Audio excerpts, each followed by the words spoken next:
Welcome back to Shakesyear. We are working on Othello, and today we get to hear from Iago in Act 2, Scene 1, which we're going to hear a bunch from him over the next couple days, and they're all going to be almost back to back, but there's enough in between them that I split them up. So anyway, stuff that has happened. We're in Cyprus now, but there's not going to be a war because the Turkish army, the Turkish fleet, was destroyed in this sort of major tempest that was happening, but all of our main characters made it to Cyprus safely.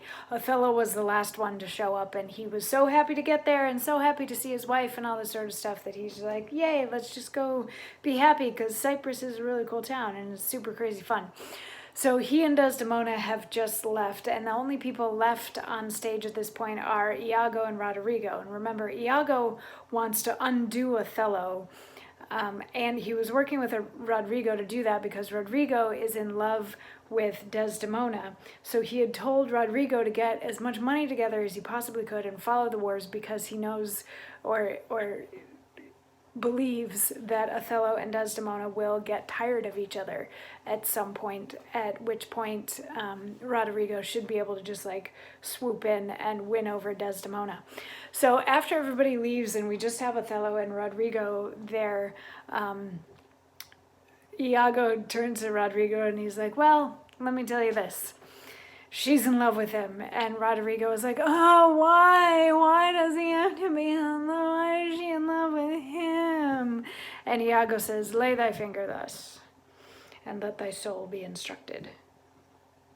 Mark me with what violence she first loved the more, but for bragging and telling her fantastical lies.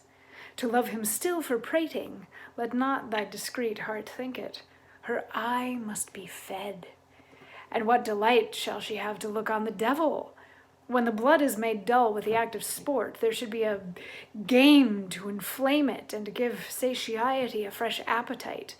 Loveliness in favor, sympathy in years, manners and beauties, all which the more is defective in.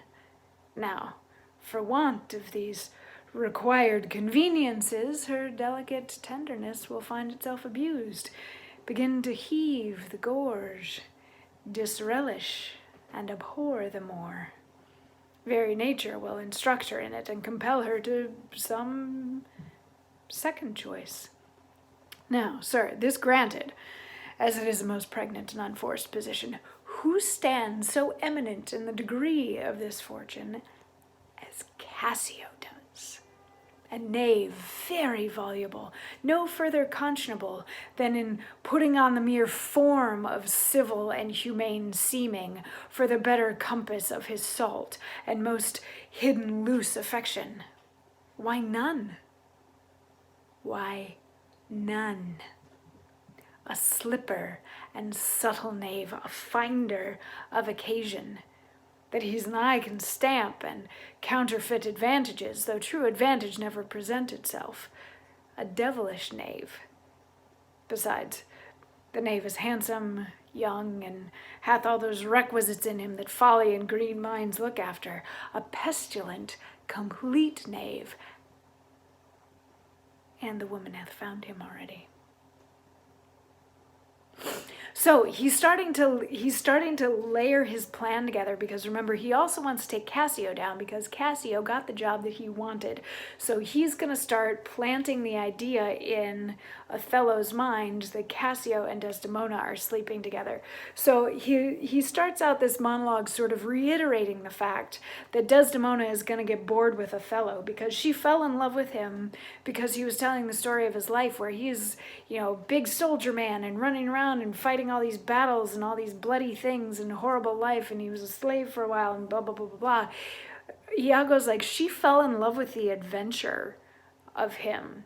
But now, he doesn't even have a war to fight here in Cyprus. So she's going to get bored, and she's going to start looking for somebody else. And who better than this idiot Cassio? Because he's an idiot.